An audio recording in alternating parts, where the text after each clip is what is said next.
आज हम डिस्कस करेंगे कि जो टैक्स रिटर्न फाइल है, जो हमने 2025 की टैक्स रिटर्न फाइल अब करनी है, उसके अंदर हमने कौन कौन से डॉक्यूमेंट, कौन कौन सी चीज़ें अपने टैक्स लॉयर को देनी है, जो कि वो रिक्वायरमेंट करेगा। ठीक है, कुछ लोगों को नहीं पता कि जो उन्होंने टैक्स रिटर्न फाइल करनी है तो उन्होंने कौन कौन से डॉक्यूमेंट आगे टैक्स रिटर्न अपने जो जहाँ से वो करवाते हैं या करते हैं, उनको कौन कौन सा डाटा चाहिए। वो डाटा हम वन बाय वन आपको मैं बताऊंगा कि आपको डाटा कौन कौन सा चाहिए, उसको काइंडली नोट डाउन कर लें ताकि आपको इजीली मैनेज करने में कोई प्रॉब्लम ना आए।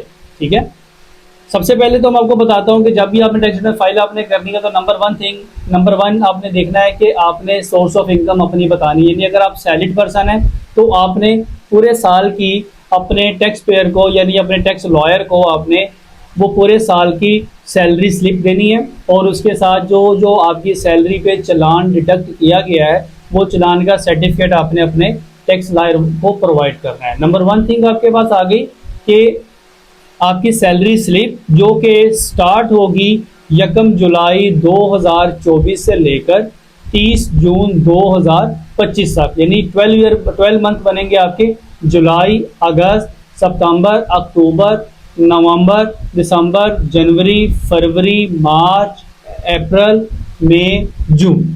ठीक है, यानी कोई भी चीज़ आपने अब कलेक्ट करनी है, आपका जो टैक्स ईयर है वो जुलाई से लेकर जून तक चलेगा। ठीक है, अभी इस टाइम हम टैक्स ईयर 2026 में बैठे हुए हैं। आपने जो टैक्स रिटर्न फाइल अपनी करनी है वो 2025 की करनी है। ठीक है, नंबर वन चीज़ हमने देख ली कि आपने सैलरी स्लिप देनी है अगर आप सैलरीड पर्सन हैं। ठीक है, नंबर टू, अगर आपकी सोर्स ऑफ इनकम कोई और है, यानी अगर आपकी सोर्स ऑफ इनकम आप कोई सर्विसेज प्रोवाइडर हैं, आप किसी और जगह से इनकम कोई ले रहे हैं, आपने वो भी पूरे साल की अपनी इनकम उसको बतानी है। अगर उस पर टैक्स कटा हुआ है वो भी आपने बता देना है। ठीक है, नंबर थ्री आपके पास है कि आपने उसके अंदर बताना है कि आपके नाम पे अगर बिजली का बिल है उसके ऊपर इनकम टैक्स अगर कट रहा है, ठीक है, वो भी आपने बिजली के बिल की पूरी डिटेल 12 महीने की बिजली के बिल की डिटेल उसको देनी है। यूटिलिटी के जितने भी बिल हैं उसमें बिजली के बिल भी आ जाते हैं, उसमें गैस के बिल भी आ जाते हैं, उसमें मोबाइल के बिल भी आ जाते हैं, वो तमाम चीज़ें, क्योंकि उसके अंदर से जो टैक्स लॉयर है एक्सपेंस भी अपना आपका निकालेगा और आपके जो टैक्सेस होंगे वो भी उसके अंदर से निकालेगा अगर एडजस्टेबल है। ठीक है, जिस तरह सैलरी का टैक्स है ना वो भी एडजस्टेबल होता है, इसी तरह जो बिजली के बिल पे अगर आपका टैक्स कट रहा है इनकम टैक्स, वो भी आपका एडजस्टेबल होगा। ठीक है, हमने तीन चीजें डिस्कस की हैं। नंबर वन, सैलरी स्लिप आपने देनी है। नंबर टू, अगर आपकी कोई और इनकम है वो बतानी है जो सर्विसेज प्रोवाइडर है। नंबर थ्री, यूटिलिटी बिल्स देने हैं। ठीक है, उसके बाद आपने अगर आपकी कोई चीज़ रेंट पे है और आपको रेंट अगर आपको बैंक में आ रहा है और वो उसके ऊपर आपको टैक्स कट रहा है आपका रेंटल इनकम के ऊपर, वो भी आपने पूरे साल का अपने टैक्स लॉयर को बताना है। ठीक है, ये चीज़ें हो गई। तो उसके बाद आपने बैंक स्टेटमेंट अपनी देनी है, जितने भी आपके बैंक अकाउंट्स हैं जो आपने 1 जुलाई 2024 से लेकर 30 जून 2025 तक यूज़ किए हैं, आपने ऑपरेट किए हुए हैं, वो अपने तमाम बैंक स्टेटमेंट अपने टैक्स लॉयर को देनी है ताकि वो उसको रिकनसाइल करे। रिकनसाइल करने के बाद अपना जो चीज़ें वो अंदर से आपसे कुछ चीज़ें आपसे पूछेगा, ये चीज़ें कहाँ से आई हैं, ये कैश इन आउट इन कहाँ पे हो रहा है, आउट कहाँ पे हो रहा है, ताकि कल को अगर नोटिस भी आता है तो आपने रिकन्सिलेशन उसकी बनाई हो। ठीक है, यानी आपने बैंक स्टेटमेंट अपनी सारी की सारी इसको प्रोवाइड करनी है। उसके बाद आपने बताना है कि आपके पास कोई प्रॉपर्टी आपने इस पूरे टैक्स ईयर के अंदर कोई प्रॉपर्टी बेची है या खरीदी है, वो भी आपने उसको बताना है। ठीक है, यानी आपने प्रॉपर्टी की एक तो रकबा बताना है, एक उसकी आपने अमाउंट बतानी है। ठीक है, आपने कितने की प्रॉपर्टी ली है।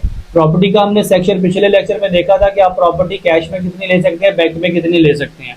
वो भी चीज़ें आपने ज़रा लाजमी ध्यान से देख लेनी है कि आपने जो प्रॉपर्टी परचेज की है उसको आपने कॉन्फर्म कर लेना है कि वो कैसे है। वैसे तो आपका टैक्स लॉयर आपको बता देगा, लेकिन आप भी एक दफ़ा उसको गो थ्रू कर लीजिएगा। पिछला मेरा लेक्चर है उसमें मैंने बताया है कि आपने प्रॉपर्टी कैसे कैसे परचेज सेल करनी है। ठीक है, प्रॉपर्टी के बारे में आपने बताना है कि आपने कोई प्रॉपर्टी सेल परचेज अगर की है वो भी आपने अपने टैक्स लॉयर को इस पूरे टैक्स ईयर के अंदर जो किया है वो बताना है।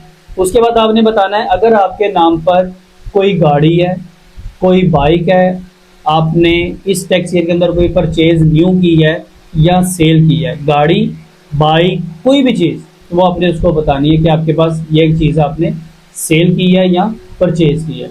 अगर आप उसके बाद है कि अगर आपकी कोई इन्वेस्टमेंट है वो भी आपने बतानी है, यानी अगर आपने कोई सेविंग सर्टिफिकेट आपने परचेज किए हुए हैं तो वो भी आपने बताने हैं। ठीक है, उसके बाद आपने बताना है कि आपके पास कैश इन हैंड बताने की वैसे ज़रूरत तो नहीं है, वो खुद भी निकाल सकता है। अगर आप बताना चाहते हैं कि कैश इन हैंड मुझे इतना चाहिए या इतना अगर क्वेश्चन निकलता है तो वो मुझे करवा दे, ठीक है, वो उसके हिसाब से उसको देख लेगा। उसके बाद आपने अगर प्राइस बॉन्ड वगैरह कोई परचेज किए होंगे तो वो बता दीजिएगा। अगर आपके पास कोई गोल्ड एडिशनल आया है, आपकी शादी हुई है तो आपको गोल्ड आया तो आप गोल्ड के बारे में बताएंगे, ठीक है। ये तमाम छोटी छोटी चीज़ें हैं जो आपने अपने टैक्स लॉयर को देनी है, ठीक है, ताकि टैक्स लॉयर उसको अच्छे तरीके से देखे, उसके बाद आपकी टैक्स रिटर्न फाइल करे। अगर आप ये चीज़ें उसको, जो चीज़ आप उसको नहीं बताएंगे वो उसमें एंटर नहीं करेगा। जब एंटर नहीं करेगा, कल को नोटिस आएगा तो आपको वो भुगतना पड़ेगा, ठीक है। इसलिए कोशिश करें कि अपनी तमाम चीज़ें, जो भी चीज़ आपके आपके रडार पे है, आपके ने इस टैक्स ईयर के अंदर आपने सेल परचेज की है या आपने एडिशनल की है, वो तमाम चीज़ें अपने अपने टैक्स लॉयर को लाजमी बताइएगा, ठीक है, ताकि आपकी जो टैक्स रिटर्न फाइल है वो बहुत स्मूथ हो, ताकि कल को आपको नोटिस ना आए। अगर नोटिस आए तो आपके पास हर चीज़ का आंसर मौजूद हो, ठीक है। इससे रिलेटेड कोई क्वेश्चन हो, कोई क्यूरी हो, अगर किसी को कोई भी अभी भी कन्फ्यूजन है कि मुझे क्या चाहिए, मुझे क्या प्रोवाइड करना चाहिए, आप आराम से बिला झिझक हमारे से रब्ता कर सकते हैं। नीचे दिए गए नंबर पर आप व्हाट्सअप करें, हमसे डिटेल पूछ सकते हैं, ठीक है। हम आपको अच्छे तरीके से उसके बारे में गाइड करेंगे। कोई कमेंट हो, कोई क्यूरी हो, कमेंट बॉक्स में बता सकते हैं। इंशाल्लाह नई वीडियो के साथ आपके पास दोबारा फिर हाजिर होंगे। तब तक इजाज़त दें। अल्लाह हाफिज़।